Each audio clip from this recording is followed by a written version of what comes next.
The arrow curved 90 degrees in midair and hit the target right on the mark. This was the girl's unique skill, the shaking arrow technique. The girl's name was Maria. She had lived with her father hunting since she was a child. Maria's unique skill was also something she had learned through hunting. Once she locked onto a target, whether it was moving or stationary, she could hit it with ease. So every time she went hunting, she would return with a full load. However, an accident occurred that day. When Maria returned home from hunting, she saw a raging fire in the distance. It turned out that the giants had broken through the high wall, and were launching a frenzied hunt for humans. In order to survive, she and her family evacuated urgently, and retreated to the commercial district. After witnessing the cruelty of the giants, Maria decided to join the monster-killing squad. They vowed to fight the giants to the death. But no matter how hard she tried, she just couldn't master the skill of flying. One day while eating, Maria suddenly noticed that there was much less food than usual. The other team members suspected that someone might have stolen their food. Upon hearing this, Maria suddenly remembered that several new people she hadn't seen before had recently arrived at the cafeteria. Perhaps they were the thieves who had stolen the food. So Maria stayed alone in front of the canteen at night.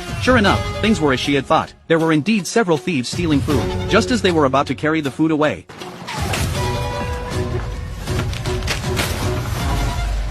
they saw that they had been discovered, and the thieves fled in panic. But one young man still wanted to take a few potatoes with him before leaving. As a result, Maria's superb archery skills forced him behind an obstacle. He thought he was safe now. At that moment, Maria drew her bow, aimed at the right front of the obstacle, bit off half the arrow's tail, and released the arrow. The arrow made a 90-degree turn in midair,